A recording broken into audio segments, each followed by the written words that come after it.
नमस्कार, आप देख रहे हैं दूरदर्शन किसान। स्वागत है आप सभी का आपके अपने कार्यक्रम कृषि दर्शन में। मैं हूं आपके साथ मोनालिसा। आइए कृषि दर्शन कार्यक्रम की शुरुआत करते हैं अपने 3 सेगमेंट विज्ञान और किसान, कृषि स्टार्टअप और फार्मिंग इंडिया के साथ। किसान साथियों, आज हम अपने पहले सेगमेंट विज्ञान और किसान में आपको बताने जा रहे हैं चारा बीट के बारे में। जी हाँ, तो क्या है ये चारा बीट? पशुपालकों के लिए ये क्यों फायदेमंद है? साथ ही चारा बीट की खेती का वैज्ञानिक तरीका क्या है? ये जानने के लिए आइए देखते हैं ये रिपोर्ट।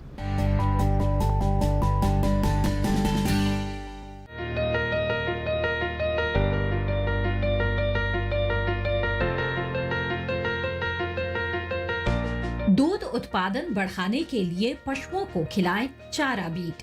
अक्टूबर से नवंबर तक कर सकते हैं बुआई। पशुपालक अक्टूबर से नवंबर तक चारा बीट की बुआई कर सकते हैं, जिससे उन्हें अप्रैल तक पशुओं के लिए हरा चारा मिलता रहेगा। शुष्क क्षेत्रों में पशुपालकों के सामने सबसे बड़ी समस्या हरे चारे की आती है कि वो अपने पशुओं को क्या खिलाएं, जिससे दूध उत्पादन और पशुओं की सेहत पर कोई असर न पड़े। ऐसे क्षेत्रों में पशुपालक अपने पशुओं के लिए चारा चकुंदर की बुआई कर सकते हैं। राजस्थान के जोधपुर में स्थित केंद्रीय शुष्क क्षेत्र अनुसंधान संस्थान एक नई तरह की चारा फसल चारा बीट लेकर आया है। राजस्थान ही नहीं, दूसरे कई राज्यों में चारा बीट के अच्छे परिणाम आए हैं। केंद्रीय शुष्क क्षेत्र अनुसंधान संस्थान के वैज्ञानिक बताते हैं, चारा बीट या चारा चकुंदर दूसरी चारा फसलों के मुकाबले कम क्षेत्रफल और कम समय में अधिक उत्पादन देती है। इसका पौधा सामान्य चुकंदर की तरह होता है, लेकिन आकार में काफी बड़ा होता है, जिसका वजन लगभग 5 से 6 किलो तक हो सकता है। ब्रिटेन, फ्रांस, हॉलैंड, न्यूजीलैंड जैसे कई देश जहां पर बड़े स्तर पर पशुपालन हो रहा है, वहां पर ये फसल काफी लोकप्रिय है। भारत में पशुओं के लिए चारा बीट कितना उपयोगी है, इसके लिए राष्ट्रीय डेयरी विकास बोर्ड और कई प्रदेशों के कृषि विभाग ने मिलकर काम भी शुरू किया है। चारा बीट की फसल की बुआई 15 अक्टूबर से 15 नवंबर के बीच में की जाती है। चारा बीट में प्रति किलो 50 पैसे से भी कम लागत आती है। यहाँ पर थारपारकर गायों को यही चारा दिया गया, जिनके दूध की पैदावार में 8 से 10% तक बढ़ोतरी भी हुई है। दोमट मिट्टी में अच्छा उत्पादन होता है, लेकिन ऊसर नमक प्रभावित मिट्टी में अच्छा उत्पादन मिलता है। क्यारी बनाकर मेड़ पर बीज की बुआई की जाती है। इसके लिए 70 सेंटीमीटर की दूरी पर बांध के साथ 20 सेंटीमीटर ऊंचाई की मेड़ तैयार किया जाता है। 1 हेक्टेयर में लगभग 2 से 2.5 किलो तक बीज लगता है। जोमोन, मोनरो, जेके कुबेर और जेरोनिमो चारा बीट की अच्छी किस्में हैं। कई एनजीओ के साथ मिलकर राजस्थान के कई जिलों के हजारों किसानों ने इसकी बुआई करवाई और अच्छा परिणाम भी मिला है। यही नहीं, मध्य प्रदेश, हरियाणा, छत्तीसगढ़, उत्तर प्रदेश, महाराष्ट्र जैसे दूसरे कई प्रदेशों में भी पशुपालकों को अच्छे रिजल्ट मिले हैं। बुआई के बाद रखें इन बातों का ध्यान। चारा बीट की बुआई के लिए खेत की सिंचाई करनी चाहिए। पहली सिंचाई बुआई के तुरंत बाद करनी चाहिए। अगर पपड़ी गिरती है तो बुआई के 4 दिन बाद हल्की सिंचाई कर देनी चाहिए। बाद में नवंबर के दौरान 10 दिनों, दिसंबर से फरवरी के दौरान 13 से 15 दिनों और मार्च 7 से 10 दिनों के बाद सिंचाई दी जानी चाहिए। इसे खारे और क्षारीय पानी के साथ भी लाभप्रद तरीके से उगाया जा सकता है। हाथों से निराई व छटाई के साथ इसके ऊपर मिट्टी चढ़ाने का काम करना चाहिए। जरूरत पड़ने पर 15 दिन बाद दूसरी निराई की जानी चाहिए। किसी बड़ी बीमारी और कीट की सूचना नहीं है, लेकिन फिर भी सावधानी के लिए मिट्टी में पैदा होने वाले कीड़ों को नियंत्रित करने के लिए बुआई से पहले क्विनोलफॉस पाउडर 1.5% को 25 किलोग्राम प्रति हेक्टेयर के हिसाब से लगाएं। चारा बीट को आमतौर पर जड़ से उखाड़ने की शुरुआत तब की जाती है जब मध्य जनवरी के दौरान जड़ें लगभग 1 से 1.5 किलो वजन की हो जाती है। इस हिसाब से किसान अपने मवेशियों के लिए जरूरी आहार के अनुसार हर रोज फसल उखाड़ सकते हैं। क्योंकि जड़ें 60% मिट्टी के बाहर रहती है, उसे खींचकर हाथों से काटा जा सकता है। कृषि दर्शन कार्यक्रम में अब बारी है कृषि कैलेंडर की, जिसमें हम आपको वर्तमान समय में किए जाने वाले कार्यों की जानकारी देते हैं। आज हम आपके लिए खास तौर पर लेकर आए हैं नवंबर माह में किए जाने वाले पशुपालन संबंधी कार्यों की जानकारी। छोटे फलदार वृक्षों जैसे अमरूद, आम, लीची, पपीता और नींबू वर्गीय पौधों को पाले से बचाने के लिए प्रबंधन आरंभ करें। आम के बागों में कीट प्रबंधन का काम शुरू करें और तने के आसपास वाली भूमि में निराई गुड़ाई करें। आम और अन्य फलों के बागों में उर्वरकों का प्रयोग करें। नींबू वर्गीय सभी वृक्षों में गोबर की खाद का मिट्टी में मिश्रण मिलाकर उपयोग करें। इसी के साथ कार्यक्रम कृषि दर्शन में वक्त हो चला है एक छोटे से ब्रेक का। ब्रेक के बाद हम देखेंगे कृषि स्टार्टअप। आप जुड़े रहें दूरदर्शन किसान के साथ।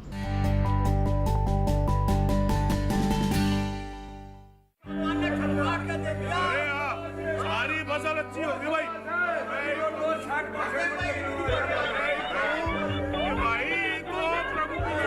और अब एक जरूरी सूचना, देश के कुछ राज्यों में किसानों द्वारा बड़े पैमाने पर पराली जलाने से आसमान में धुंध छा गई है। लाखों लोगों को सांस लेने में तकलीफ हो रही है।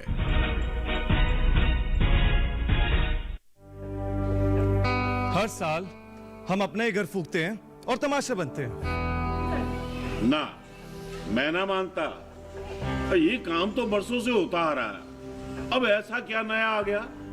ये देख लो, हमारे रतन काका पिछले साल की पराली जलाने से जो इनकी खांसी उठी थी, ये अब तक चल रही है। और तो और हमारे सोना उगलने वाली धरती भी बंजर पड़ रही है। बेटा, तुम्हारी बात मान भी ले, पर एक बात बताओ कि पराली को ठिकाने लगाने में भी तो लागत आती है, और ये आग जलाने से ये काम आसानी से हो जाता है।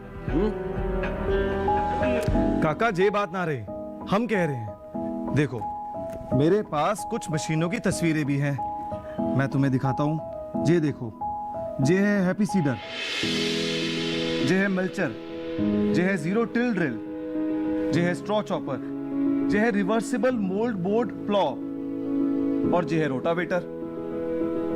ये सारी मशीनें अब 50% अनुदान पे मिल रही है, और तो और कस्टम हायरिंग केंद्र लगाने पर सरकार से 80% का अनुदान भी मिलेगा। और ये संकल्प हमारे प्रधानमंत्री जी का है कि अब पराली कोई न जलाए और आधुनिक मशीनों का इस्तेमाल कर पराली खेत में मिलाएं और मिट्टी की गुणवत्ता को बढ़ाएं।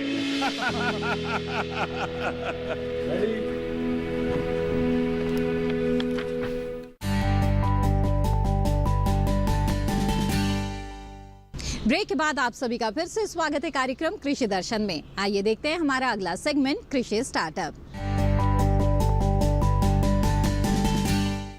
कृषि के क्षेत्र में अपने महत्वपूर्ण योगदान के लिए कई सारे किसानों को पद्मश्री पुरस्कार से सम्मानित किया गया है। तो आइए देखते हैं ऐसे ही एक सफल किसान की दास्तान और कृषि क्षेत्र में उनके योगदान के बारे में। 1982 से मैंने ये काम शुरू किया था। उस टाइम जब मैंने काम शुरू किया तो मेरे घर वाले भी बहुत नाराज़ थे। उस टाइम मुझे काम करने नहीं दे रहे थे, क्योंकि जिम्मेदारों के अंदर ये काम नहीं आता था। आज से 36 साल पहले की बात बता रहा हूँ मैं। तो इस काम को अच्छा ही नहीं मानते थे। तो मैंने अपने गाँव का तालाब पट्टे पर लिया था, और वो मैंने चोरी छुप पे अपने घर से लिया था 500 रुपये लीज पे। तो जो आज शुरुआत है मेरी, वो 500 रुपये से शुरुआत है ये। और उसके बाद फिर मैंने आसपास के कोई 10-12 गांव थे जो मेरे पास, क्योंकि हरियाणा के अंदर एक हमारा सिस्टम है, हर गांव के अंदर एक तालाब पशुओं को पानी पिलाने के लिए रहता था, वो किसी काम नहीं आता था। तो उसके अंदर हम कुछ भी चीज़ें मतलब और नहीं कर सकते। तो मेरे दिमाग में आया भी इसमें मछली क्यों नहीं पाली जाए। तो पट्टे पे मैंने 500 रुपये लेके उसमें मैंने NDRI करनाल से इसका बीज लेके उसमें डाला। तो पहले साल ही मेरा उसमें 22,000 रुपये खर्च हुआ, और मछली जब मैंने उसमें 1 साल के बाद निकाली तो 1,62,000 की निकली। तो 1982 में 1,62,000 रुपया वो मेरे लिए 1 करोड़ के बराबर था। तो उसी 1,62,000 से ये जितना भी आज 30 एकड़ में मेरा ब्रीडिंग फार्म देख रहे हैं ये है, और ये प्रोसेसिंग यूनिट जो लगाई है मैंने उसी पैसे से, और ये जो RS लगाया है मैंने उसी पैसे से लगाया। जो 1,62,000 रुपये मेरे पास उस टाइम आया था, तो उसने मेरा एक तरह से 100 करोड़ तक का काम किया है, क्योंकि इतना बड़ा इंफ्रा सिस्टम मैंने जो लगाया है ये मैंने घर की मदद से नहीं लगाया, कुछ मैंने बैंक की मदद से लगाया, कुछ मैंने खुद मछली में कमा के लगाया। तो इस तरीके से ये मैंने इतना इंफ्रा खड़ा किया है। तो उसके साथ जब मैंने ये काम शुरू किया तो धीरे धीरे मेरे लोग आने लगे, वो मेरे से इस बात को समझने लगे, क्योंकि उस टाइम नॉर्थ इंडिया में ये तो वेजिटेरियन स्टेट थी, इसमें कोई मछली भी नहीं खाता था, और पालने की बात छोड़ दो आप, तो बिल्कुल पसंद नहीं करते थे। तो इस तरीके से फिर ये जब देखा ना मैंने भाई ये मछली सुल्तान सिंह तो बहुत आगे निकल गया, तो आज मेरे गांव के कम से कम 100 लड़के जो बेरोजगार थे और जो SC कास्ट के थे, आज मेरे गांव में जो जिम्मेदार लोग हैं उनसे अच्छे उनके मकान हैं, उनसे अच्छे उनके बच्चे स्कूलों में पढ़ रहे हैं, और वो आज एक हाई लेवल की सोसाइटी में बैठने योग्य हो चुके यानी हैं। तरक्की का रास्ता, हाँ, तरक्की जो का आपका रास्ता था आपने वो रास्ता दिखाया। जो उन्होंने मेरे से यहाँ के, वो मेरे पास ही खुद काम करते, लेबर का काम करते थे जी। 3-3 हज़ार में 2,500 में उन्होंने मेरे पास लेबर की है।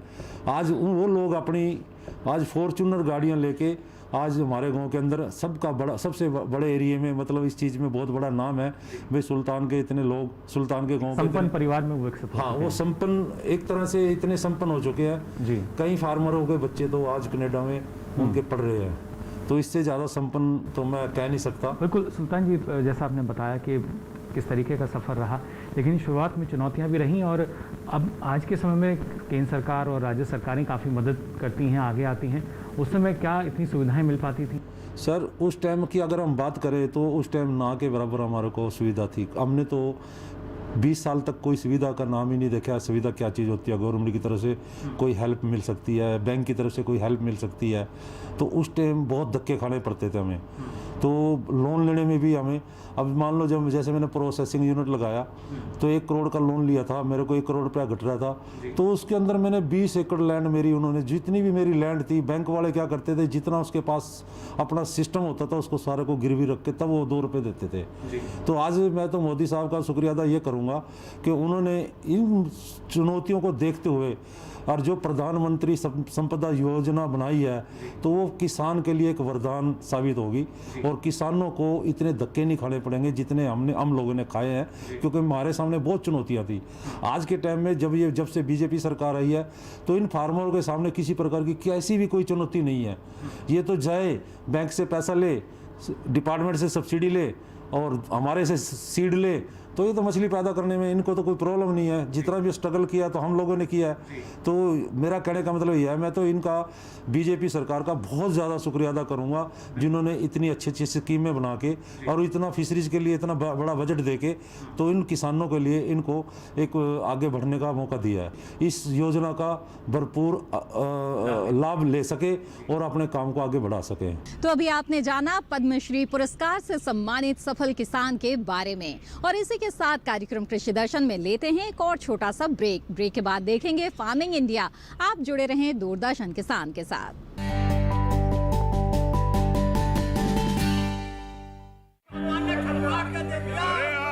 सारी फसल अच्छी होगी भाई।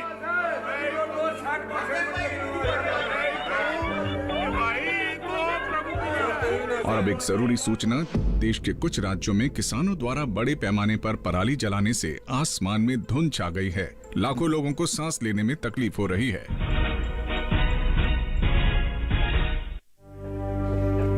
हर साल हम अपने ही घर फूकते हैं और तमाशा बनते हैं। ना, मैं ना मानता। ये काम तो बरसों से होता आ रहा है, अब ऐसा क्या नया आ गया? ये देख लो हमारे रतन काका, पिछले साल की पराली जलाने से जो इनकी खांसी उठी थी ये अब तक चल रही है। और तो और हमारे सोना उगलने वाली धरती भी बंजर पड़ रही है। बेटा तुम्हारी बात मान भी ले, पर एक बात बताओ कि पराली को ठिकाने लगाने में भी तो लागत आती है, और ये आग जलाने से ये काम आसानी से हो जाता है। काका ये बात ना रहे, हम कह रहे हैं। देखो मेरे पास कुछ मशीनों की तस्वीरें भी हैं, मैं तुम्हें दिखाता हूँ। ये देखो, जे है हैप्पी सीडर, जे है मल्चर, जे है जीरो टिल ड्रिल, जे है स्ट्रॉ चॉपर, जे है रिवर्सिबल मोल्ड बोर्ड प्लॉ और जे है रोटावेटर। ये सारी मशीनें अब 50% अनुदान पे मिल रही है और तो और कस्टम हायरिंग केंद्र लगाने पर सरकार से 80% का अनुदान भी मिलेगा।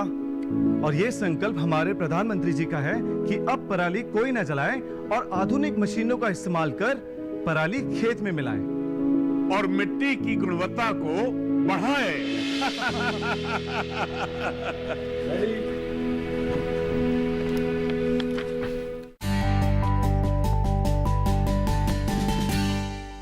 ब्रेक के बाद आप सभी का फिर से स्वागत है। आप देख रहे हैं कार्यक्रम कृषि दर्शन।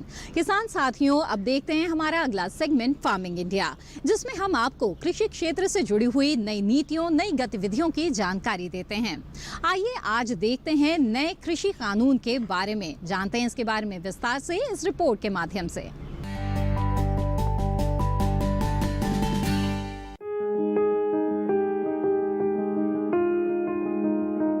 कृषि में कई अहम सुधार करने के लिए सरकार ने उपज बिक्री की व्यवस्था में कई जरूरी बदलाव किए हैं। इस दिशा में सरकार ने कृषक सशक्तिकरण व संरक्षण, कीमत आश्वासन और कृषि सेवा पर करार अधिनियम 2020 लागू किया है।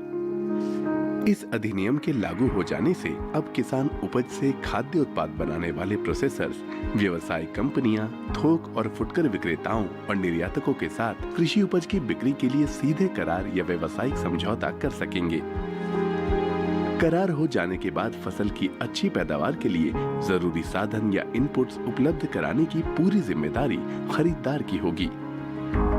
अधिनियम के लागू हो जाने से अब पैदावार के दौरान फसल पर किसान का मालिकाना हक बना रहेगा।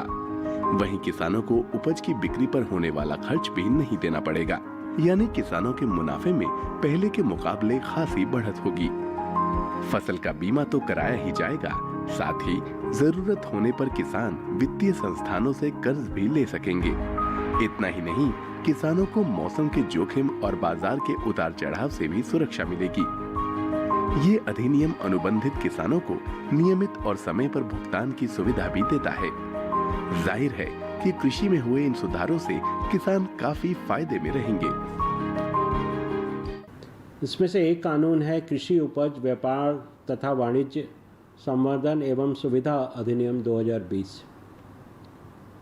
इस कानून के बनने से एक ऐसी कानूनी व्यवस्था लागू होगी जिसमें किसान को अपनी उपज, जो उसका उत्पाद है, उसको बेचने की स्वतंत्रता मिलेगी। वो उत्पाद वो किसे बेचे, कब बेचे, कितने दाम पे बेचे, ये इसको निर्धारण करने की किसान को उसको चॉइस मिलेगी और इससे वह अपने उत्पाद का राज्य के अंदर या अंतर्राज्यीय व्यापार कर सकेगा और उसको इसके लिए ना तो कोई फीस लगेगी, ना कोई कमीशन देनी होगी। और इसमें एक ट्रेड एरिया का परिकल्पना की गई है और ये ट्रेड एरिया वो क्षेत्र है जहाँ पर जो APMC कानून से द्वारा स्थापित मार्केट है, उसके बाहर का जो क्षेत्र है उसको ट्रेड क्षेत्र की परिभाषा में लाया गया है। और इस क्षेत्र में अगर किसान किसी भी निर्यातक, किसी भी रिटेलर, डिस्ट्रीब्यूटर, होलसेलर के साथ अपनी उपज को बेचना चाहता है तो उसको पूरी स्वतंत्रता रहेगी और उसका इसके लिए पूरा एक कानूनी ढांचा उसके पास उपलब्ध रहेगा। तो ये एक बहुत बड़ा सुधार आएगा। किसान साथियों, जैसा कि आप सभी जानते हैं कि समुचित पराली प्रबंधन आज एक बड़ी चुनौती बन गई है और ऐसे में वैज्ञानिक लगातार किसानों को कई तरीके सुझा रहे हैं बेहतर तरीके से पराली प्रबंधन के लिए। तो आइए जानते हैं इसके बारे में। हम बात कर रहे हैं पूसा बायो डिकम्पोजर के बारे में। हमारे बीच में विशेषज्ञ मौजूद हैं। डॉक्टर YV सिंह जी प्रधान वैज्ञानिक हैं, सूक्ष्म जीव विज्ञान संभाग पूसा, नई दिल्ली से। सर, पूसा बायो डिकम्पोजर क्या है? भारतीय कृषि अनुसंधान संस्थान नई दिल्ली के सूक्ष्म जीव विज्ञान संभाग ने कई वर्षों के अनुसंधान के बाद एक पूसा बायोडिकम्पोजर बनाया है जो फसल अवशेष के जल्दी डिकम्पोजिशन या अपघटन के लिए काम करता है।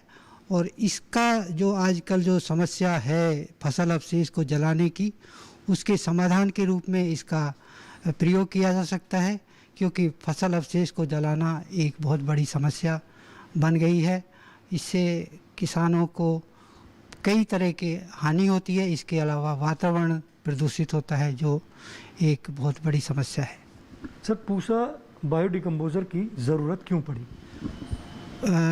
पूसा बायोडिकम्पोजर एक जो लाभदायक जीवाणु के द्वारा बनाया गया है और इसका मुख्य काम है फसल अवशेष, जो धान का पराली हो या कोई भी फसल का अवशेष है, उसको तेज़ी से विघटन के लिए इसका प्रयोग किया जाता है। सर, पूसा बायोडिकम्पोजर की आज हम चर्चा कर रहे हैं, तो पूसा बायोडिकम्पोजर है जो किसान भाई इसको लेना चाहता है, किस तरीके से इसको प्राप्त कर सकता है? पूसा बायोडिकम्पोजर दो तरह के फॉर्मुलेशन में उपलब्ध है। एक तो है कैप्सूल, जिसको कैप्सूल किसान भाई ले सकते हैं। इसके अलावा ये लिक्विड या तरल रूप में भी उपलब्ध है। किसान दोनों रूपों में इसको ले सकते हैं और खासकर कैप्सूल को किसान भाई डाक से, पोस्ट ऑफिस से भी के द्वारा भी इसको मंगा सकते हैं। जो किसान भाई इसको प्राप्त करता है, उसका तरीका बहुत आसान है। तरीका ये है कि पहले उनको 5 लीटर पानी में 150 ग्राम गुड़ को घोलना है। घोलने के बाद उसको पानी को ठीक तरह से, अच्छी तरह से उबालना है। उबालने के समय उसमें पानी में जो गंदगी आती है तो उसको छलनी से बाहर निकाल के फेंक देना है।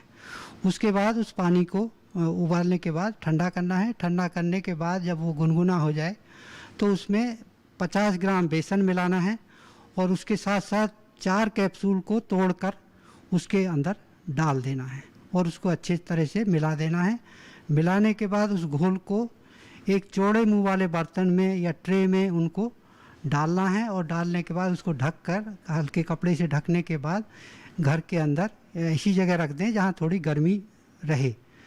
उसके बाद क्या होगा, उसके बाद 3-4 दिन के बाद उसमें एक अच्छी ग्रोथ आनी शुरू होगी, मलाई जैसी ग्रोथ आनी शुरू होगी और वो लगातार बढ़ती जाएगी। 8-10 दिन में एक बहुत अच्छी मोटी लेयर की ग्रोथ आ जाएगी और उसमें अलग अलग कलर भी दिखाई देंगे, क्योंकि ये 8 तरह के फफूंद और बैक्टीरिया का समूह है, तो उनका जो कलर होगा अलग अलग तरीके से दिखाई देगा। जब अच्छी ग्रोथ आ जाती है, अच्छी मलाई जैसी ग्रोथ आ जाती है, तो फिर हाथ से उसको मिला लेते हैं, मगर मिलाते समय हाथ के ऊपर ग्लव्स या पॉलीथीन वगैरह चढ़ा लें और उसके बाद उसको मलाई जो है, ग्रोथ जो है, उसको अच्छी तरह से मिला लें और उसके बाद उसको एक बड़े बर्तन में या जार वगैरह में उसको भर के रख लेते हैं। इससे हमारा 5 लीटर घोल तैयार हो गया। अब फिर इसको 5 लीटर को हम 25 लीटर में कन्वर्ट कर सकते हैं। उसका तरीका ये होगा कि हम फिर पानी में गुड़ घोलेंगे, उसको उबालेंगे, उसको ठंडा होने के बाद उसमें बेसन मिलाएंगे और वही जो हमारा 5 लीटर घोल बना है उसी में से हम 500 ml, आधा लीटर के करीब उसमें डाल देंगे। इस तरह, मगर हमें अलग अलग वो 4-5 जगह रखना होगा। वो उसका उद्देश्य ये होता है कि यदि हम 4-5 जगह रखेंगे तो उसमें अच्छी ग्रोथ आएगी। ग्रोथ आनी ज़रूरी है और जब ग्रोथ आती है इसका मतलब कि वो हमारा जो डिकम्पोजर है वो अच्छी तरह से बढ़ रहा है, तो वो बढ़ जाएंगे। तो इस तरह 25 लीटर बन जाएगा और उसको तैयार करके रख लेंगे और उसके बाद आएगा कि वो खेत में प्रयोग करना है और वो 25 लीटर घोल जो है, जो बनाया है, उसको 1 हेक्टेयर धान के खेत में प्रयोग किया जा सकता है। जो भी किसान भाई कैप्सूल डाक से मंगाना चाहें उनके लिए एक नंबर है 8587806977। इस नंबर पर किसान भाई कैप्सूल मंगाने के लिए संपर्क कर सकते हैं, मगर संपर्क करने के लिए वो इस नंबर पर 10 बजे से सुबह 10 बजे से शाम के 4 बजे के बीच संपर्क करें तो उनको गाइड कर दिया जाएगा कि कैसे उनको पैसा भेजना है और कैसे अपना एड्रेस वगैरह भेजना है, ताकि उनको जितने कैप्सूल चाहिए वो भेजे जा सकें। बहुत ही महत्वपूर्ण जानकारी दी हमारे विशेषज्ञ ने, आपको बताया कि किस तरीके से आप पूसा बायो डिकम्पोजर जो है उससे लाभ प्राप्त कर सकते हैं। सर, आपका बहुत बहुत धन्यवाद। किसान साथियों, जैसा कि आप सभी जानते हैं कि किसानों को कृषि से संबंधित महत्वपूर्ण जानकारियां उपलब्ध कराने के लिए मोबाइल ऐप लॉन्च किया गया है। आइए जानते हैं ऐसे ही मोबाइल ऐप के बारे में।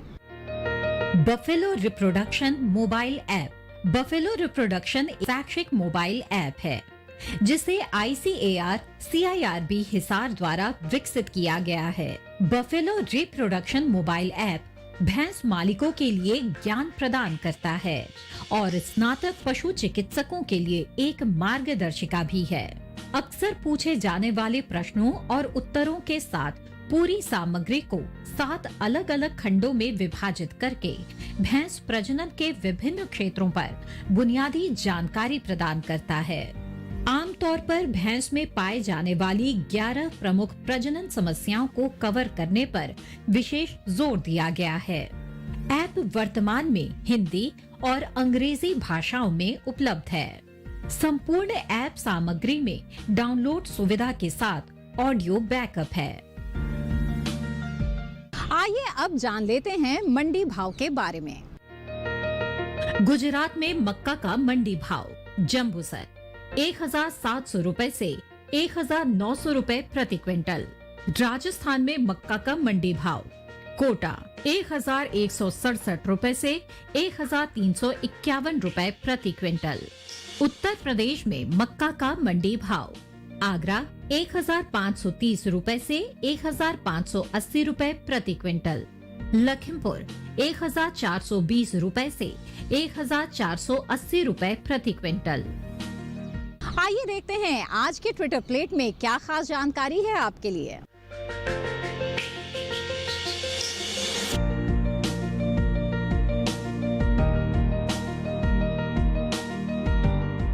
इसी के साथ कार्यक्रम कृषि दर्शन की आज की कड़ी में बस इतना ही। हमें उम्मीद है कि आज की इस कड़ी में जो जानकारियां दी गई है उसका लाभ आप जरूर उठाएंगे। इसी के साथ मुझे दीजिए इजाजत। आप बने रहें दूरदर्शन किसान पर। नमस्कार।